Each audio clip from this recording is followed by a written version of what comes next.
ito matindi. Talaga bang, kaya nakakapagtanong talaga bang magkapatid sila? Talaga bang magkapatid sila si Pangulong Marcos Jr., PBBM, at si Senador Amy Marcos? Showdown na Nagsushowdown na sila ngayon. Ibig sabihin, labanan na. Pagtutuos na ang kanilang ginagawa. Kasi ngayon po, may pahiwatig si Marcos, Amy Marcos, para bang, hindi ko nagagamitin yung pangalang Marcos kung patuloy na ganito ang sitwasyon. Kasi ang pinag-aawayan nila, o labanan nila, pagtutuos nila ng dalawa, si Pangulong Marcos at si Amy Marcos, ito yung issue ng Pinoy Bill. Yung proposed bill, actually, na-approve na sa Kongreso at Senado. For signature na lang. Ito po yung gusto ni Amy na baguhin ang sistema ng telecommunication system sa ating bansa. Sa matagal na daw panahon, ang sistema ng telecommunication, ng malaking business, global technology, malaking tulong sa ating bansa, gustong baguhin ni Amy. At bigyan daw ng pagkakataon yung ibang company pumasok ng Pilipinas. Hindi naman pinagbabawalan Kasama yan sa panliligaw ng Pangulo sa kanyang mga biyahe sa abroad, yung mga state at working visit, na pumasok ang lahat ng klaseng business sa Pilipinas. Yan ang galaw ni Pangulong Marcos. Pero gusto ni Amy, dahil siyang sponsor ng proposed bill, subject for approval ng Pangulo. Approvean daw ito, pirmahan daw ng Pangulo, huwag daw ibito, para makapasok ang ibang negosyante. Ako may nakikita rito akong something, may nakikita akong kakaiba. Alam mo naman si Amy, malapit sa mga Duterte. Kahit nga nung eleksyon, iniwan si Pangulong Marcos sumama sa mga Duterte. Lalo na ngayon, nanalo siya. At ang mga Duterte ay malapit sa Chinese community, malapit sa Chinese government, malapit sa Chinese businessman. Ay ang gusto yata nilang papasukin ay papasukin ang telecommunication ng China o ng iba pang mga kaalyado nila kaysa sa yung kasalukuyang sistema ng telecommunication dito sa ating bansa. Yun po yung showdown. Yan na po yung labanan, pagtutuos ng dalawang magkapatid. Okay? Kasi ang Pangulo, until now, hindi kumbinsido na baguhin ang sistema. Kaya kahit na mayroong proposed bill na subject for approval na for signature na para maging batas, hindi pa ho pinipirmahan ng Pangulo. Pinag-uusapan, inaaral na mabuti, posibleng ibito kasi may malaking epekto sa kasalukuyang sistema. Kasi po napakalaking business ng telecommunication dito sa ating bansa na naka-take off na sila, established na. Matindi yung relasyon ng Pangulong Marcos at ng gobyerno sa telecommunication business. At pinalalawak na nga ang internet connection. Halos lahat ng probinsya mayroon ng internet. Halos lahat ng probinsya ay ginagawa na ng malalakas na mga signal kasi nga yan ang bihikulo ng tourism at business sa buong mundo, hindi lang sa Pilipinas. So parang kontento na si Pangulong Marcos at ang administrasyong ito sa telecommunication system ngayon, i-improve lang at welcome naman yung ibang papasok. At ang gusto ko nitong proposed bill ng ilang senador at ni Senador Amy Marcos, baguhin yung batas. So apektado yung kasalukuyang nangyayari at papasukin daw yung ibang sektor. Wow! Maganda yung maraming negosyante naglalaban-laban. Okay lang naman pumasok kahit sino na matino. Pero kung aalisin mo yung nandyan, hihigpitan mo yung nandyan, lulugan mo yung mga darating na posibleng mga Chinese national, Chinese investor. Yan ba ay ating pagkakatiwalaan?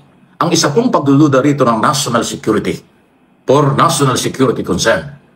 Pag China ang pinapasok dito, baka wala na tayong privacy. Baka masabotahin na tayo. Kung ngayon nga na hindi sila gaanong ina-allowed na magtayo ng mga communication dito, ang daming espiya. Ang dami nang nagagawa nila dito sa Pilipinas na hindi natin alam at hindi dapat gawin. Katulad ng pakikialam sa West Philippine Sea, pakikialam sa operation ng Philippine Coast Guard. Di ba kamakailan lang 2 years ago, may na-discover 36 official ng Coast Guard, Chinese national. Isipin mo, napasok tayo. Maraming mga nahuhuling espiya ng mga taga-China. Eh di lalo na, pagka po pinayagan nyo ang mga Chinese businessman na magtayo ng mga telecommunication dito at tayo'y makontrol, wala na tayong privacy.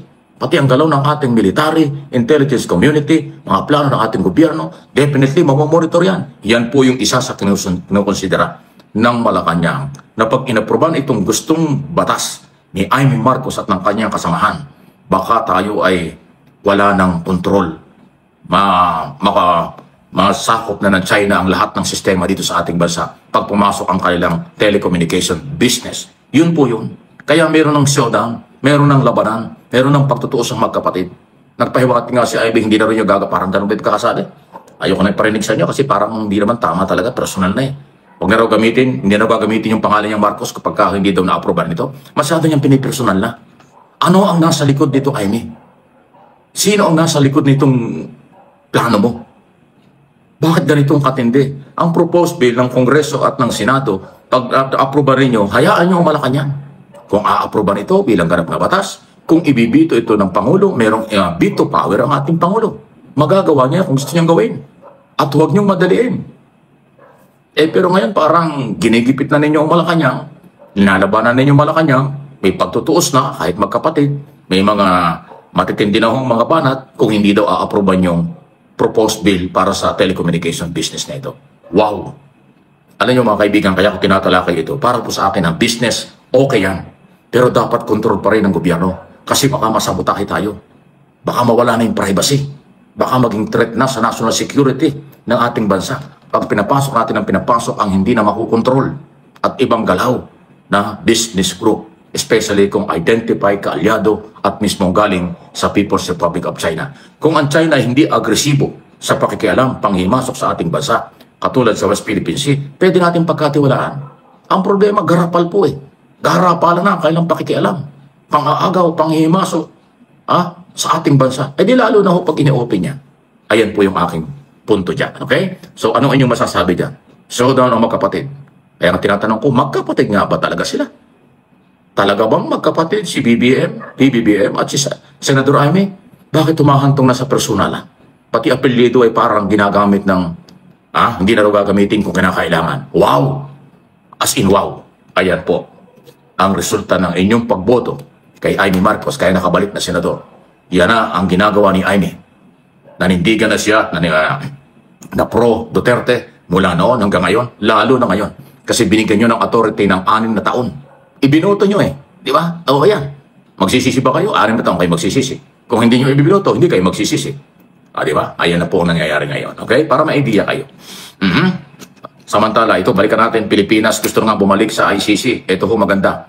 Inamin na po ng Malacanang through Undersecretary, Malacanang Press Officer, Attorney Claire Castro. Ang kanyang sinasabi, open na. Pinag-aaralang mabuti. Kinukonsidera ng Office of the President na tayo ay bumalik as member ng ICC. Maaring good news ito sa mga may tiwala sa ICC. May tiwala na kapag tayo ay nagkakaroon ng problema, pwede tayong lumapit sa ICC sa darating na mga panahon. At pwede rin yung iba ayaw kasi nga nakulong si Duterte dahil sa ICC. Pero ibang level yun. Yun ang talaga ang epekto ng ICC. Dahil ang mga Pilipino at kahit anong lahi sa buong mundo, member man o hindi, lalo na yung member ng ICC, pwedeng mag-file ng reklamo sa ICC kung mayroong paglabag sa karapatang pantao ang kahit na sinong opisyal sa buong mundo. So katulad sa Pilipinas, ang mga Pilipino lumapit sa ICC noong 2017 during Duterte administration dahil sa human rights violation, Operation Tokhang, double barrel. Kaya naging crime against humanity. Kaya nagkaroon ng warrant of arrest at nahinuli at nakakulong ngayon si Duterte. Yan ay dahil yan ang kapangyarihan ng ICC. Dahil ang Pilipino ang complainant before ICC, hindi Philippine government. Pero dahil nga po sa ginawang yan ni Duterte, nag-resign, nag-withdraw ang Pilipinas. Hindi naman nakonsultang mabuti kung makakabuti o hindi. Kasi ngayon lumalabas na sabit, sablay yung pagka-withdraw. Kasi kung hindi nag-withdraw, member pa tayo ng ICC. Si Duterte matapos mahuli at makakulong ngayon, ang pinag-uusapan ay pwedeng i-custody, pansamantalang ikulong sa mga bansa na member ng ICC. Ay hindi tayo member. So kung papayagan ng ICC makalaya si Digong, hindi sa Pilipinas, doon pa rin sa ibang bansa, kulong pa rin. Samantalang kung member tayo ng ICC, pwedeng i-considera ng ICC na ang Pilipinas ang mag-custody kay Duterte, dito ikukulong sa Pilipinas dahil member tayo ng ICC. Ay hindi nga ho tayo member dahil nag-withdraw. Yun po yung masamang epekto. Hindi na aral na mabuti, pabigla-bigla siguro si Duterte, yung kanyang mga legal advisor, o kung sino mga abogadong malapit kay Duterte ng araw, takot yata magsalita. Takot kay Duterte. Lahat ng gusto ni Duterte, approve, yes sir, okay yan. O sumabit na ngayon. O sisihan. Kaya, hindi siguro masama sa aking opinion, bumalik tayo sa ICC. Makakatulong pala yan. Kung ngayon na hindi na tayo member ng ICC, natutulungan yung mga biktima ng human rights violation kasi ini-entertain ng ICC ang reklamo ng Pilipino. Malaking tulong yun. Kung tayo naman ay tuloy-tuloy na member, anytime pwede tayong lumapit sa kanila kung merong kailangan. At pwede rin tayong makialam.